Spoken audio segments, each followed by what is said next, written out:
Now more than ever, you need technology you can rely on. 頼れる人ですよね。I'm a Dell Technologies advisor. Ich auch. 我也是。我 aussi. And if you're a small business, we're with you. We are with you. Estamos com você. We want to help. So we'll be right here. At home, answering your calls, providing support, And standing by you every step of the way. Bye-bye. Hey, good morning, everybody. Good evening, wherever you are. It is a pleasure to welcome all of you again for this this particular track on cybersecurity, continuing the trend. First of all, we all have been tackling the COVID-19 pandemic, and it has wreaked havoc across the globe, and it has changed the way how we are living, working, and everything else we do in life. The shift to online and remote work has accelerated on a scale never seen before, as we know, right? And some of these aspects have really become more and more permanent. It's here to stay. And what has resulted is that this has placed a really huge burden on the security professionals. Wink, wink, you can think of that as job security for anyone who's in the profession or considering going into that. The need for incredible cybersecurity posture has just increased tremendously. But all the security professionals they're on the hook more than ever to secure every device and the infrastructure and the applications that run over myriad and a plethora of architectures. Of course, everything else is evolving slowly, but this is needed more than ever. And the good news is all of them are putting their best minds to work, and they are working 24/7 to keep us safe, to make sure that our behavior, when it changes, which is already done, continues to do so. So today we are very fortunate to have a world-class team of people. They are security professionals from various walks of life who are addressing this on various fronts, and they'll be sharing with us how life has changed post-COVID-19, how they have tackled some of the challenges, how they are positioning their companies and the world to be in good shape as we move along with this. And so they will discuss that. But let me first introduce our moderator, Nat, my friend, Nat Nataraj. He is one of the brightest minds again here amongst us. And Nat is a born entrepreneur. Nobody thinks the way he does in so many aspects. And he's also passionate about technology and also builds phenomenal relationships across the industry. Someone who's likable in every aspect, while at the same time he delivers and develops cool products. So please join me in welcoming Nat, and then he will take the discussion, introduce the panelists, and go from there. Thank you very much, Girish. I really appreciate it. I'm delighted to have an amazing panel with us this morning. These are very, very busy professionals, and given what the world is going through, and they have very busy schedules. They've got demands from their customers, their employees, their partners, and other regulatory bodies they serve on. So really, really appreciate them making time. I'm sure you'll find it very, very useful.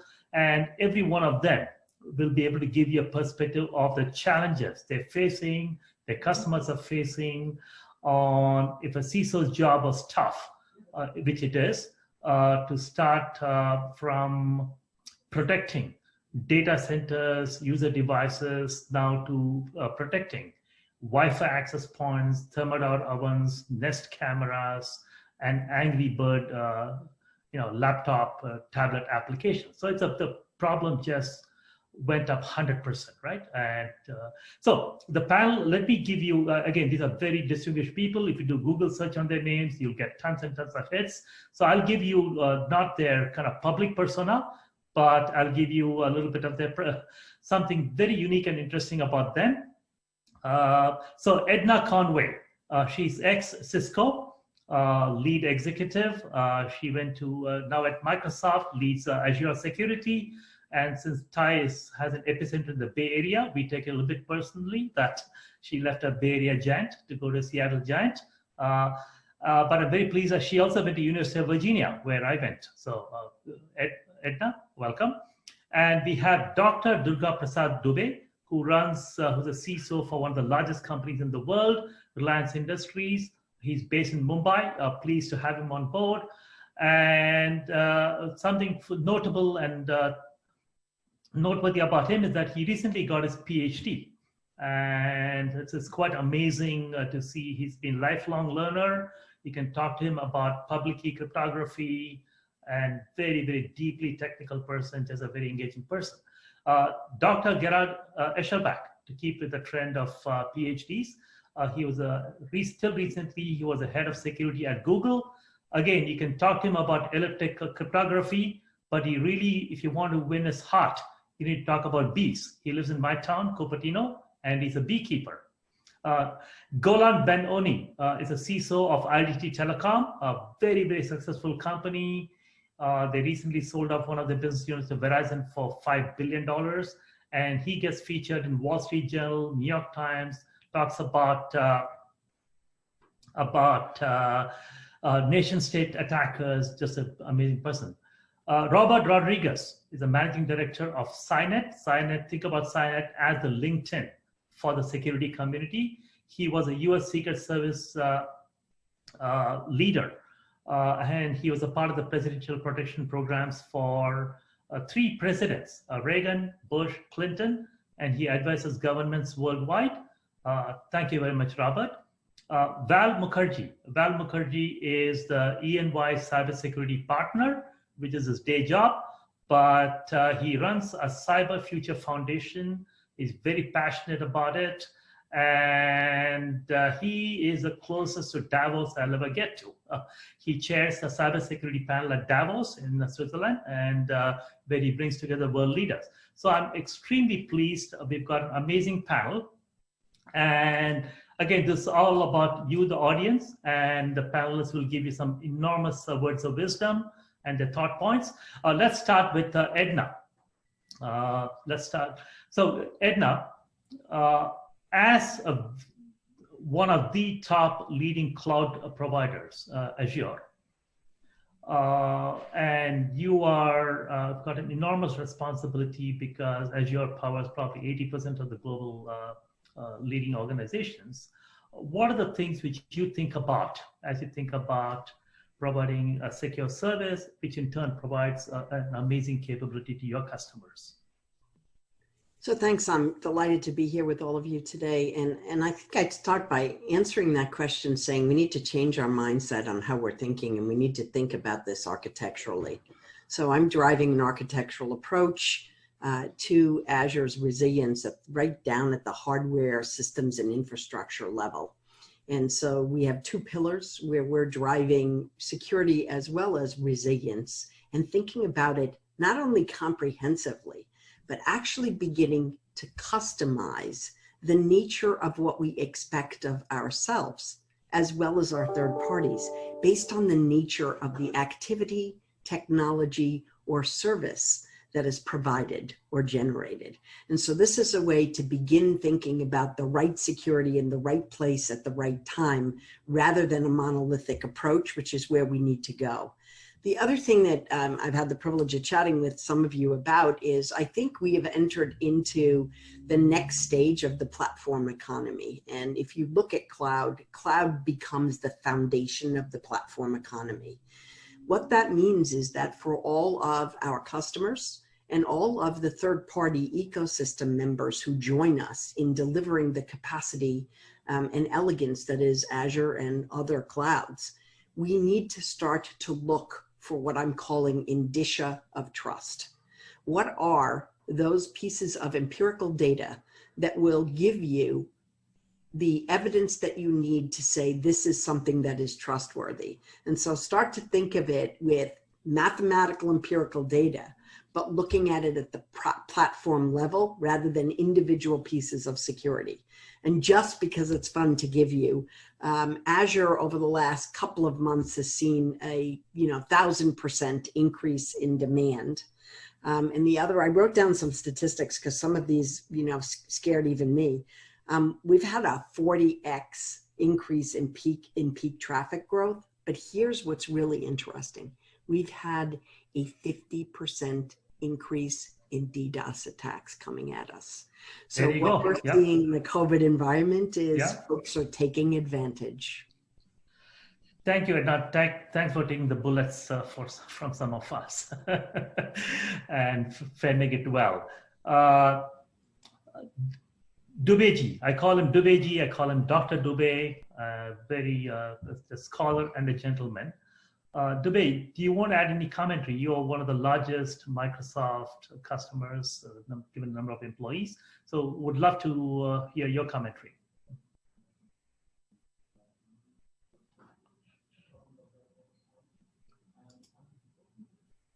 Dube, you're on mute. Dube, you need to unmute yourself. Thanks very much. It's my great pleasure to be here. And I'm really glad that you know our strategic relationship with Azure. So you have just entered into a very, very strategic relationship with Azure. But that's apart. Let me talk to you about my view on the clouds which is happening. And to me, I personally think that there is no alternative. So the mindset of not going to cloud is no more there. So we have to go to the cloud. And what is actually needed is, which I think the cloud providers should take a cue from what is the pain area of the consumers like us, is like we need actually the interoperability. And it's not that we are kind of completely tied to one platform. It is always a multi-cloud platform. And privacy is very, very important for us. And we have to demonstrate compliance to multiple regulations. And one of the things which is very, very loud today is data localizations, or you call it data sovereignty, whatever way you call it. And this is part of many regulations today and many sovereign laws. And what are the important thing is transparency. So we need to understand what's happening in the tenant, what's happening in my tenant. So everything what's happening in my tenant, I would like to know as a security person, I would like to know. And another thing is how to really get the situational awareness to integrate what's happening in the cloud to the on-premises defense center, cyber defense center seamlessly. I should not really have a lot of hassles to get that integrated. So another thing which I think I should flag it here is like the marketplace. The product, the applications should be absolutely cloud agnostics. And the marketplace essentially has to be market oriented. So it's not economic lingo, it is market oriented. You have to go to the mall where the mall gives you the better facilities. It should not be very much tied to one cloud or the other cloud. It has to be every cloud environment. We should be able to get into a very, very intensified marketplace. That actually makes our life easier. Thank you, Dubeji.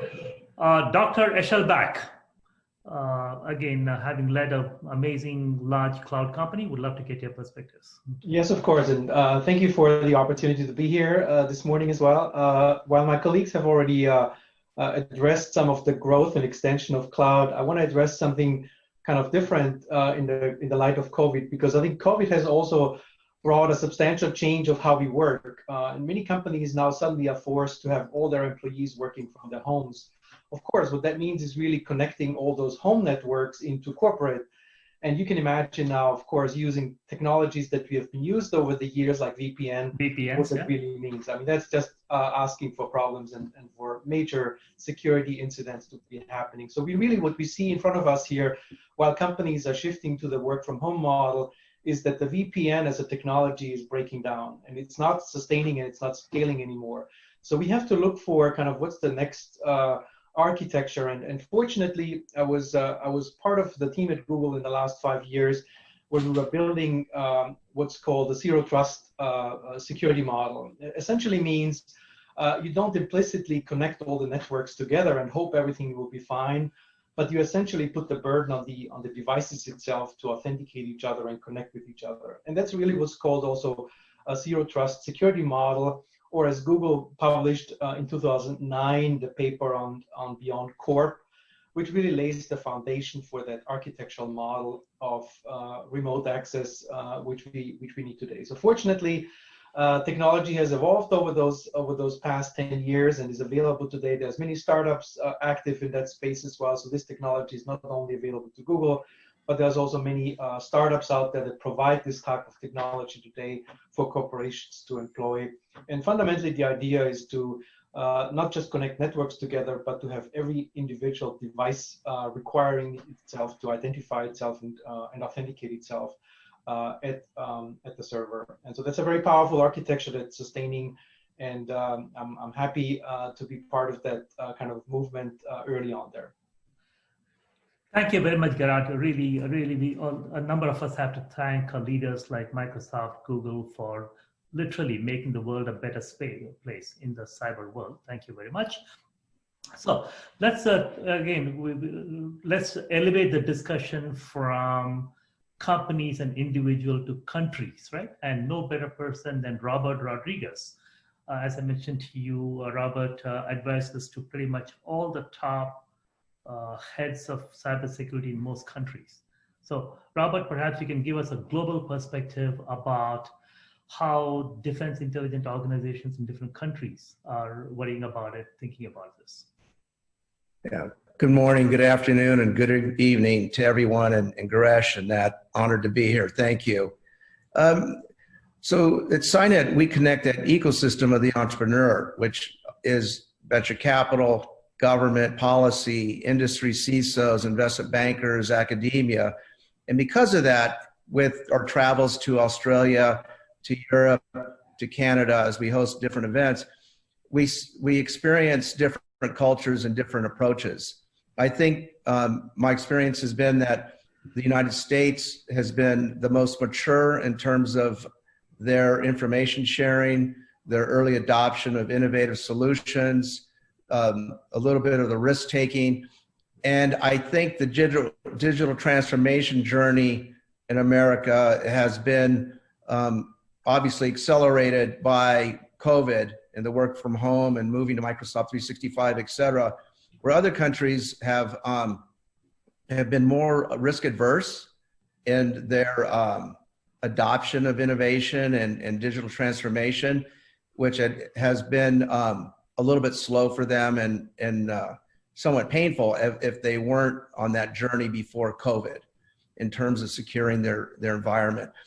But it did accelerate that transformation by months and years probably for some. However, during that rapid journey, there were vulnerabilities, and adversaries are probably in right now and just kind of surveilling the environment while things are getting secure and built to be more resilient and robust. Great. Thank you very much, Robert. Let's have Golan Ben-Oni. Golan, again, very, very unique individual, started doing cybersecurity from high school days when he interned at Lawrence Berkeley Laboratory. He's a Berkeley, California kid. And again, given that you consult to nation state defense agencies against attackers, Golan, give us your perspective about how the heads of cyber of countries are thinking about it, and take us through what Israel, one of the best and a country to everybody else is thinking about it. How are they attacking this problem about COVID, post-COVID? Golan, you're on. Thank you for having me. You know, so I think one thing that may be unique about Israel is that it's really surrounded by, you know, a number of countries that are adversarial in nature. And really since the foundation of the country, you know, they've had to deal with, you know, all kinds of issues. And more recently, of course, they've been cyber related. You know, our organization also, because it participates in a number of vertical markets simultaneously, you know, also sees attack vectors from numerous, you know, let's say locations at once. So we sort of have this large attack surface. And COVID, as we've heard on the panel, has really accelerated the migration in many ways to the cloud. And the cloud has evolved so rapidly that there simply is no way to compete with that, as an organization that might build their own cloud, private cloud network, for example. And one of the chief challenges we've had is really learning to adapt quickly to these changes. And what I mean by that is, we may wake up one morning on Monday and find out that there are 5 new major features, that have become available to our developers. And the security teams seem to be placing, themselves in a position where they're trying to catch up, with the rate at which the cloud is evolving and the rate at which even our own developers are making use of it. And at the same time, we have these adversaries coming at us from all directions. So it is a big challenge. We've heard a little bit about the platform and really integrating, multiple cloud networks and services together into a single cohesive live body that is secure has been a big challenge. Great. Thank you very much, Golan. Val Mukherjee. Val, again, both in your role at EY, where you advise executives and boards, and in your role at Cybersecurity Foundation, where you host panels at Davos with senior leaders. What is your perspective about how the real thought leaders are thinking about it, worrying about it, and solving the problems for their customers, employees, and partners? Well, first, thank you, Nat. Thanks, Girish, for having me. This is, again, great to be back with so many that we know and have shared stage with already.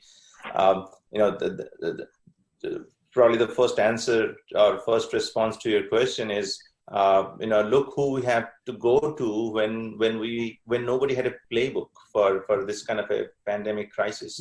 We went to this community. We went to Edna, went to Robert, and other friends like you. And I believe, when the digital transformation that I have been personally part of as in my role at UI, deal with at least a majority of the super majors in oil and gas and critical infrastructure, power and utility sector, which I'm serving now. We have been seeing a huge uptick in the digital transformation as well as cybersecurity investment. The knowledge and awareness from the board, if you look, from the forest versus the trees, I think the look into the forest has actually, from the forest view, the big picture view is actually enhanced. And with the good work of leaders like Robert and others who have actually set stage for this. And this pandemic crisis only accelerated. We were not ready. As I've seen, in the last 4 months or 4 or 5 months, the first few weeks were essentially turning out and finding somewhere pages of crisis management, business continuity plans that people really had in their mind, and in some places papers that they didn't have to go find out. And that was a revealing moment for many. And that's when I think the people network came into play. And as a career consultant, I would always emphasize the people, process, technology, and technology picked up maybe about 3-4 weeks into it. It was first people, the steering committees at the boards and the executive committees that we had to put together. The first few weeks was that, and I think the initial response showed what works and what doesn't. The tabletop exercises that we promoted earlier, those that had done there at least had some preparation to actually come back land on their 2 feet in a matter of days versus weeks. But what really gives me a lot of hope and inspiration is that how many came together. I mean, it was just pure human resilience and spirit, right? Came together to revamp their plans and actually put in place, take trust beyond, I would say, zero trust. You wanted this to be a little bit debating, right? So Absolutely. In terms of the trust that we have put in people and the networks that we have built actually helped us to respond faster. I think we are on a road to recovery, and a lot of the large organizations that I'm involved in, very personally and spend day and night with, are actually getting from a response to a recovery stage. Fantastic. Thank you very much, Val. I really appreciate it. And your point about zero trust is, zero trust in the bad guys, it's a good thing, but zero trust in the good guys is going to leave you a very lonely person in this pretty tough world. So let's go to Gerard. Gerard is an ex-Googler. There's actually a term for it called Zoogler. So I believe it's an official term in the dictionary. So Gerard is a Zoogler, and in his post-Google role, he advises venture capitalists. He's on the board of public companies like Qualys, and he advises emerging startups, including our own company, Calvio. So, Gerard, give us a perspective, because at TiE, probably 80-90% of the people who come to TiE are either doing a startup or thinking about doing a startup or want to network with another startup. So give us a perspective from either public companies that you advise and emerging startups about how are they thinking about both the problem and the flip side of the problem is an opportunity. That's what TiE is all about, right? So would love to get your perspective to that. Yeah, I mean, I think especially as we are thinking about COVID here, I mean, I have been looking into kind of the root causes of why are companies actually getting compromised. And if you look back the last 5 years, even pre-COVID, there is a pattern, and the pattern is very clear. That pattern has been established based on companies, big ones, large ones, small ones, governments, individuals. When you look at those compromises, there were primarily two root causes. The two root causes are essentially a lack of multi-factor authentication.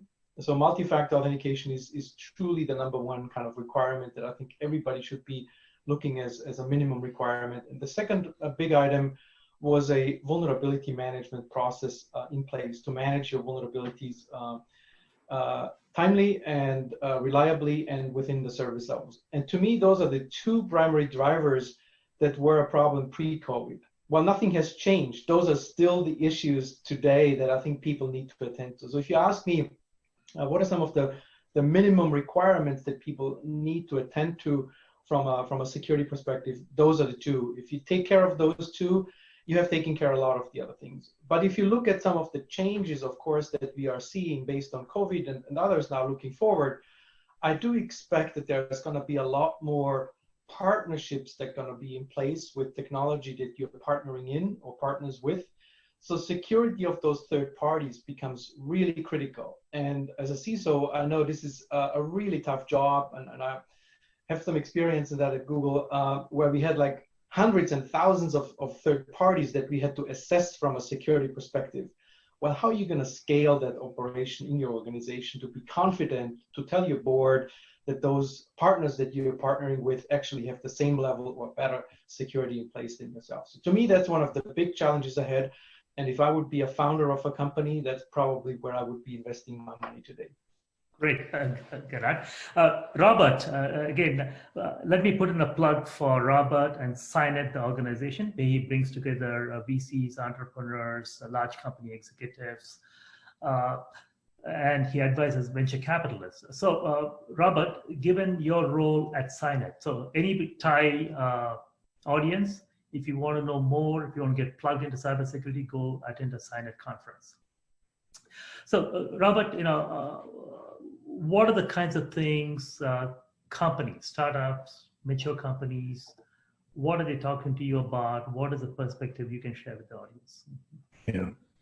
So over the last several months, I've talked to about 20 CISOs and also about another 20 CEOs of young companies. And from the CEO perspective, the young companies are having a really, really hard time getting to the buyers or the CISOs. So pre-COVID, it was difficult. Throw COVID on it, it's even more difficult. And part of that is because they don't have a mature pre-existing relationship with the buyer market because they're young. And secondly, I tell them that the messaging is more critical than ever today because the buyers, they're inundated with the vendors. There's thousands of them. They're all going after the same targets and everything sounds and looks and smells the same to them. And they're also deleting emails and phone calls and typical marketing strategies. So they have to innovate, the entrepreneurs. And they've got to build these trusted relationships that, I've been talking about for 20 years. to establish that buyer relationship. And then in terms of the buyers, they're looking for companies that are agentless, that are low friction, low touch, interoperability, throughput, scalability, more visibility, SaaS, and that can help with that digital transformation journey, but not plug on. That journey needs to be taken from the ground up and foundational with the IT team as a partnership. And I think that those companies that have good culture, that have a purpose and a mission and a vision that is in alignment with the ethos and integrity that all good businessmen have, is really a simple market differentiator. And I hear this from CISOs all the time. Those companies that come in that seem to just like think they have the answer, have not understood the environment of the buyer, are telling the buyer that they have the silver bullet approach. That right there almost is a non-starter. And with that, Nat, I'm going to have to leave because I have our weekly webinar. It's been an honor to be here today. Yeah. Good luck. Thank you very much. Thank you so much. So once again, please attend the SINET conferences. They're fantastic. Great. So Edna, let's go to you, because I view Azure as sort of an ecosystem of what Microsoft provides, and sort of a community of all the partner products you bring together, right? And I saw that you recently bought an IoT security company. So there's a lot of very vibrant, organic, inorganic partnership innovation that Microsoft fosters. So would love to hear your thoughts on partnering with other cybersecurity companies to provide a best-in-class Azure stack to your customers. So, I think we're at an interesting time, and I sit on a number of government task forces around the world and have been partnering with NATO. And what we've been thinking about is information sharing, which is particularly difficult, quite frankly, in democratic societies, because there are rights that individuals and enterprises have regard to disclosures, for example, of what might be risky behavior. And it might just be around quality, but poor quality can inevitably, quite frankly, as Gerhard pointed out, lead you down a path of poor practices, which equals, oh, look, the two most viable paths are actually open doors for me. So I think we have to tackle information sharing in a new way. And part of that platform integration is embracing that third-party ecosystem. And quite frankly, the ecosystem in your own environment. I mean, there are 230,000 people at Microsoft, and there are 28,000 of them just in Azure. So imagine when I want to do something, I have to go talk to a whole host of my colleagues as well. And so I'm going to leave you with something that's very important that feeds off of what Robert said. Let's not forget, despite the scale and benefits of technology, the human element. Because particularly for young startups and those, if you are a portfolio company, I sit on a lot of boards and advisory boards. And the way you get information is by having trusted relationships. So tap and mine the expertise, but more importantly, the connections of those who have contributed funding. They are often only tapped for their money, and they have much more riches to provide in their experience, expertise, and contacts. Those are literally words of wisdom, which brings us to Golan Ben-Oni. Golan, again, advises a lot of startups. About 4 years ago, he told me about an interesting company, Armis, which he was advising. And lo and behold, 3 years later, they got bought for $1 billion. So that's about the fastest path to $1 billion exit that I know of. So Golan, clearly you're very, very good at spotting some amazing, innovative companies. So what are the kinds of things you're looking at from a startup ecosystem, both in the US and also you're connected to Israel? So. Sure, thank you. So I think that, this is also really attached to what's been going on, excuse me, with COVID, because we've seen an acceleration of individuals migrating from an office environment, to a home environment. And, what's happened in our own organization, I was actually the first employee to get sick with COVID. I live in a neighborhood where we had maybe 80% exposure.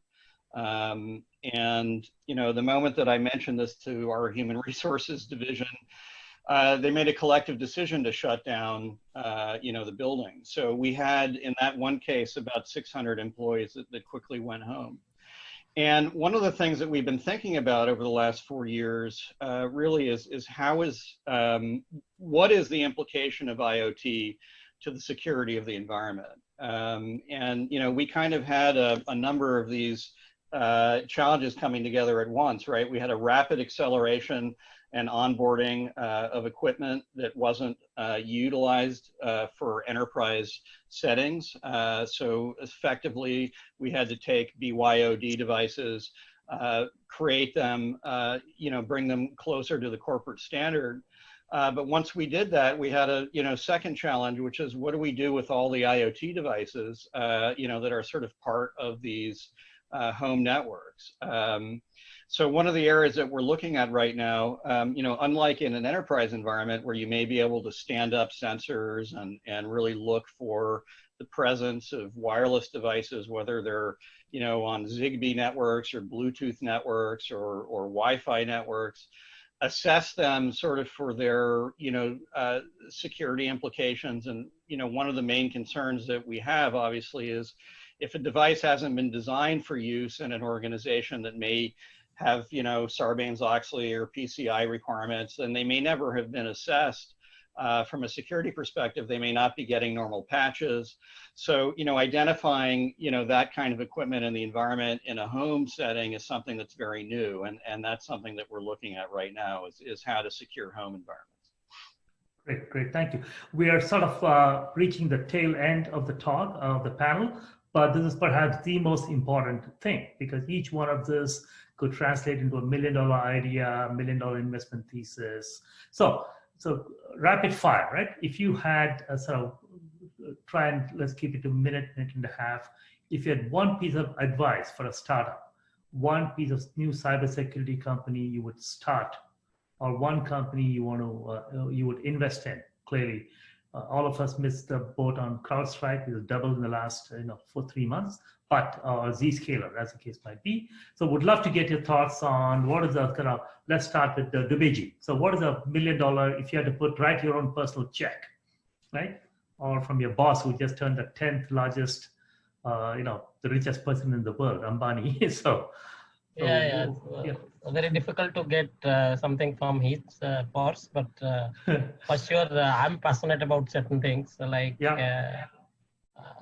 something very different. Like I feel that we need to have a crowdsourcing platform for cybersecurity. So I don't find any kind of a social networking platform for the cybersecurity professionals, which actually serves multiple stakeholders, including the corporations, the individuals for networking, the schools for teaching, and also for consulting to the corporates.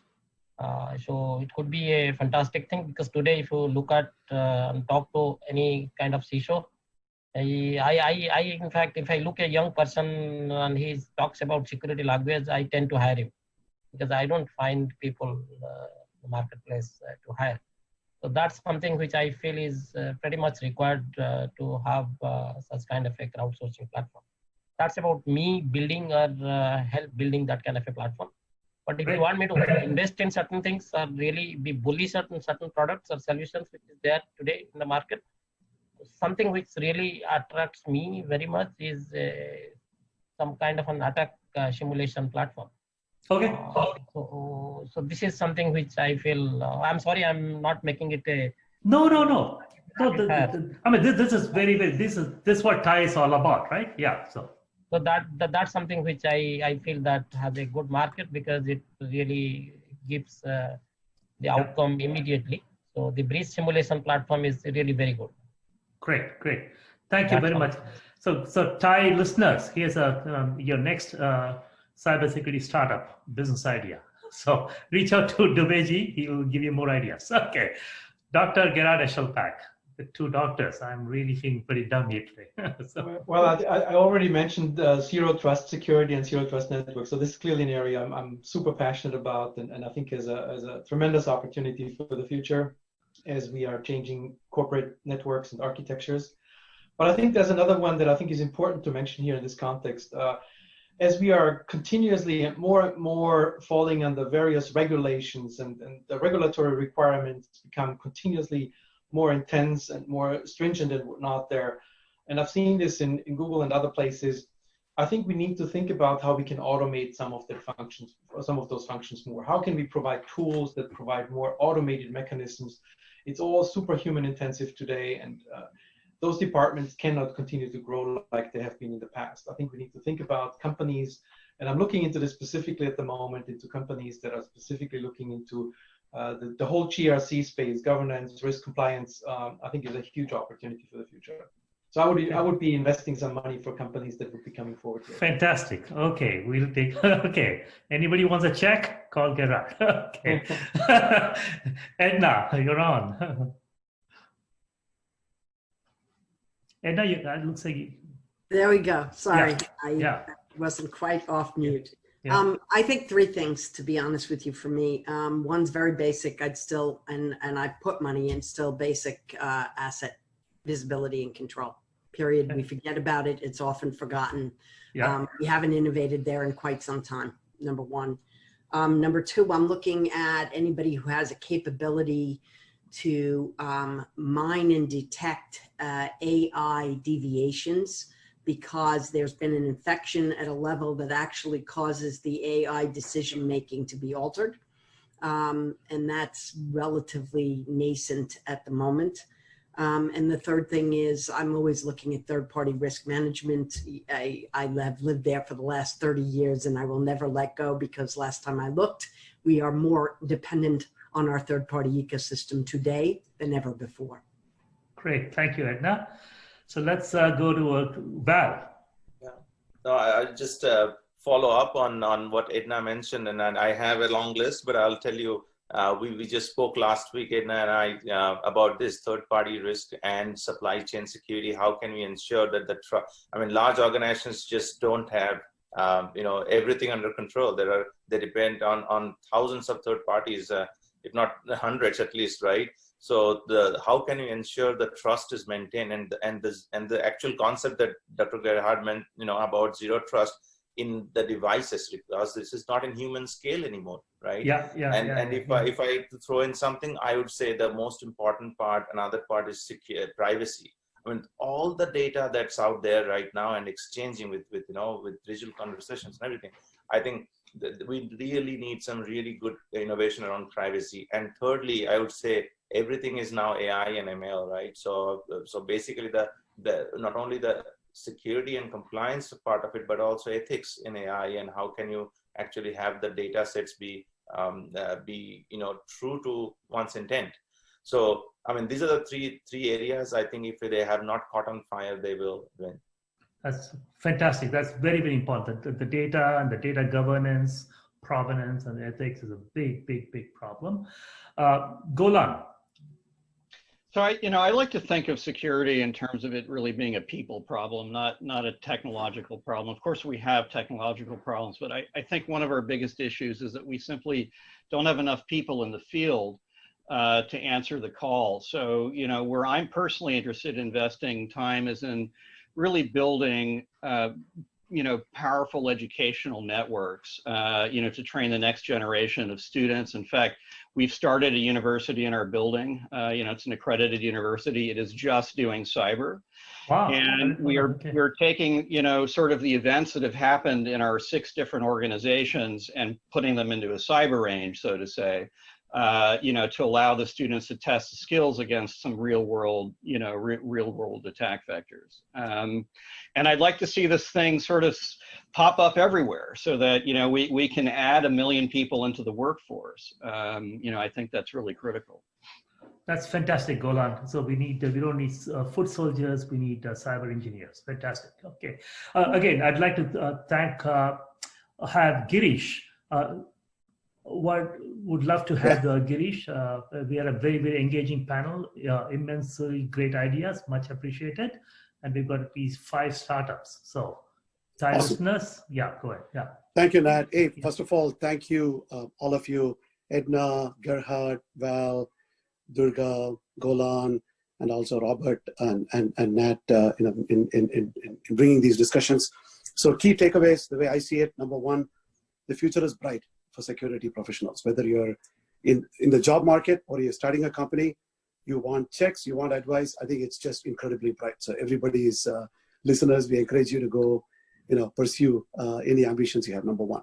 Number two, I think one of the key takeaways is people matter a lot. Technology is one thing, of course, that we know how to solve, but build that network, continue nurturing it, and that's the one thing that's going to save us, as some of you pointed out, especially in the first few months of COVID when the uncertainty was at its absolute peak, right? Number three, simple steps that we can do. I mean, Gerhard and others mentioned about multi-factor authentication. You can take simple steps that will actually take you the 80-20 rule. So please, if you haven't done it, you need to do that. So there is a playbook that you can definitely do. And that Edna started, and others alluded to, cloud is here to stay. It's only going to grow. We are all in cloud 9, if not anything else. So we need to figure out a way to deal with it. And finally, one of the takeaway that I have is partnerships. We are not alone. It's not a silo. We have to work with a plethora of companies, a plethora of other systems. So the least common denominator, as they say, you need to make sure that it is across the stuff. So you guys have been nothing but incredible. It's a global perspective. It's from the front lines. Appreciate you doing this, and we hope you'll engage with us at TiE going forward even more and share more of your ideas with us. So thank you. We couldn't be more thankful to you. So thanks, all of you panelists. Thanks, Nat, and then thanks all the listeners. Appreciate it. Thank all the panelists in Indian style. Namaste. Thank you. Thank you. Pleasure, guys. Thank you. Shalom. Okay, we encourage you to, all the listeners, encourage you to join us at the next Road to TiEcon on July 22nd, and also the virtual TiEcon on September 2nd and 3rd. And also, please stay on this Hua app to network with others. And that's one of the things that TiE provides, as Nat mentioned earlier. It's all about this ecosystem. We want to nourish and nurture sponsorship, entrepreneurship. So please, continue this journey. And we're all here to connect with you, help you, and make this world much better for everybody. Thanks, everyone.